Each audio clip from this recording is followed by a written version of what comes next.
Hello users! Welcome to another episodic installation of Above It All. And this is a video I feel like I should make because, I don't like Joe Biden. In fact, I despise the guy. However, not a huge fan of the subject material. So I'm probably not going to do a full deep dive into this, and I'm going to implore that y'all would do that on your own, just because I don't want to sit here on fucking webcam, listening to an audio interview of someone describing graphic sexual assault. So that's not what I'm here for. But I want to start this video off with this clip here of Joseph Biden, and it appears the Twitter clips are already censoring me. So let's see what Joe Biden has to say on the subject of sexual assault and rape.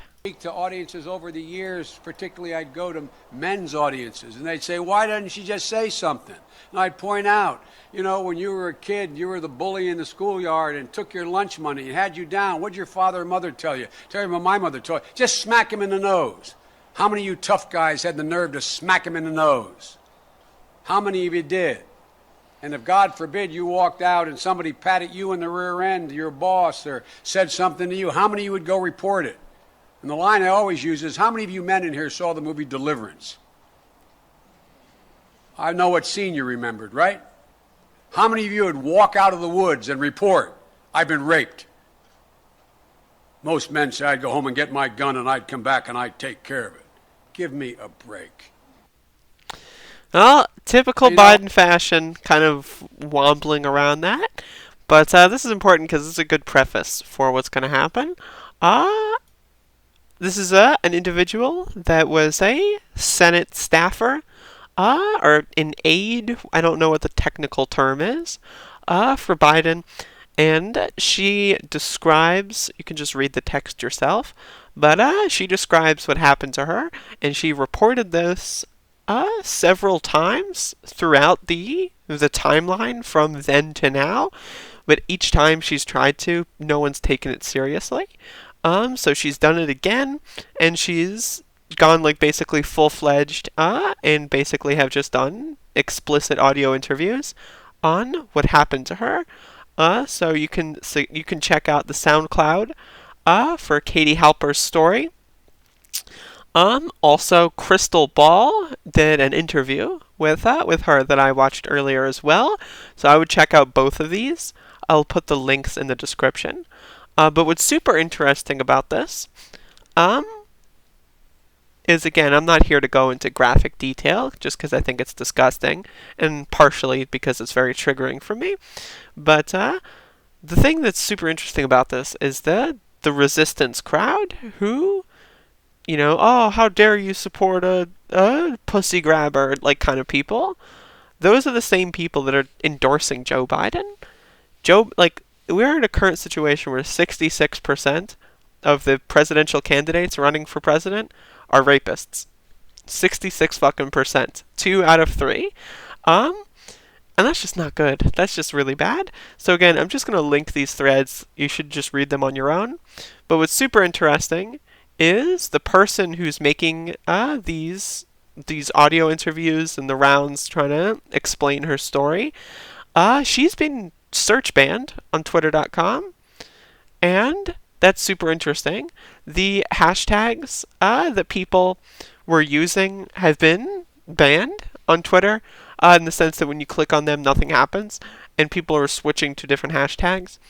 I'm not here to make any grand conspiracy here, but needless to say, there's a lot of people right now that if you voted for Joe Biden, you should feel regret and you should feel shame. And if you haven't voted yet, in my opinion, you should definitely take a heavy look at this, because there is some really nefarious shit going on with that guy. And again, I'm not here to do a deep dive into the content.